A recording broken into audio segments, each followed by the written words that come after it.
Engaging in creativity helps the body release dopamine and lower cortisol levels. Creativity has always been a very important part of my life. It has helped me in more ways than I can tell. And now, in this incredibly busy and often overwhelming period of life that I've been in, I can't afford to let my creativity sit on the back burner. I know that I'm going to need it to get through. And so I was determined to make a creative routine to help me build a healthier lifestyle.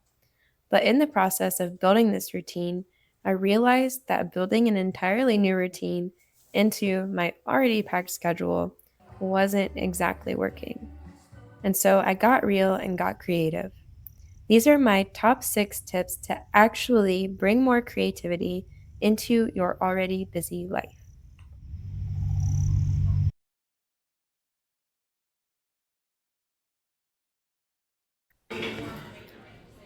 It might seem counterintuitive to add another commitment to your schedule when you're already stretched thin, but trust me, it's worth it. It's so easy to put our creative endeavors on the back burner when our to-do lists get full. But if we pay for a class that is at a scheduled time every week, we'll be a lot more likely to show up. Tried that Yeah. this week and it's just so easy. Was Because it? I don't go on a walk. Yeah.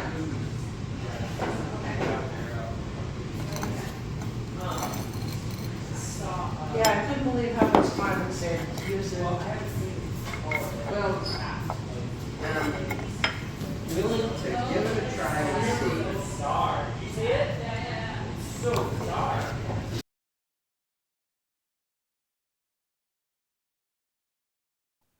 Oil painting, especially when mixing your own paints, requires a decent amount of planning and preparation.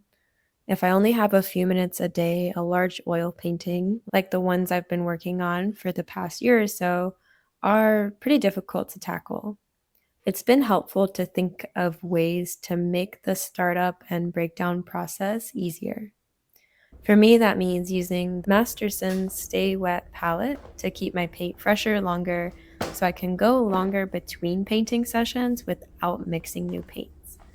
It also means allowing my studio to stay a bit messy so that all of my tools stay out exactly where I need them to be able to pick up easily where I left off.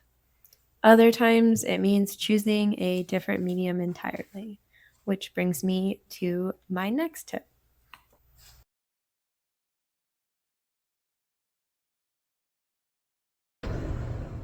I admit historically I've been pretty bad at keeping and using a sketchbook, but if you're always on the go, this can be a really great tool for keeping the creativity going. Lately, I've been trying to keep a sketchbook on hand for those in between moments of waiting.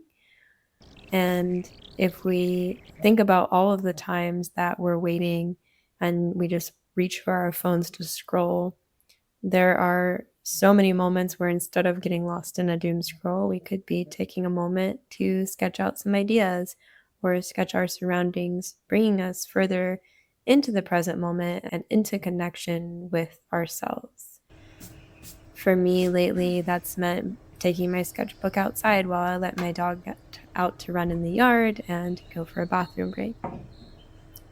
The other day, I also brought my sketchbook on a date with me and my partner to the beach. And when we had a moment where we were just chilling, I got my sketchbook out and started to sketch some of the things that I saw in the clouds. Maybe you can sketch others while you're waiting at the doctor's office or plan out a future painting for a few minutes after dinner.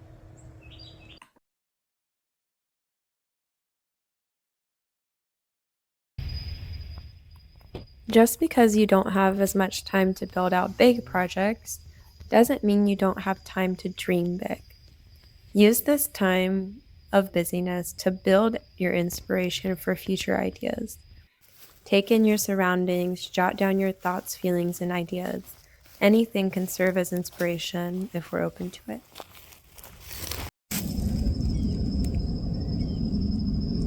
I like it a lot.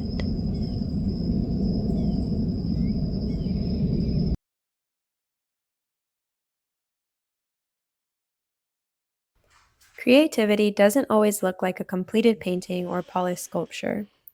One of my most favorite ways to engage my creative mind is through everyday decisions that we all have to make, like what to wear and what to eat.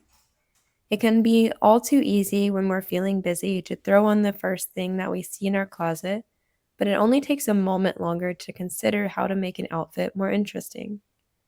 I like to ask how I can add one more layer: a piece of jewelry, a hat, a scarf, something that adds just a little dimension, texture, or interest to an outfit. It's a small gesture that can go a long way. Another simple way to get more creative is to garnish your food. Think about how you can add dimension and contrast to a plate. Maybe you can sprinkle on a little turmeric or paprika for a pop of color, or top off a plate with some microgreens to add texture and height to the dish. It's simple and it only takes a moment, but it engages that creative brain and sends little happy chemicals dashing. It doesn't need to be a made from scratch meal to be made creative either. You can do like me and elevate a frozen pizza by adding some fresh arugula and a drizzle of truffle honey. If you don't have time to add more items to your to-do list, get more creative with the things that you're already doing day in and day out.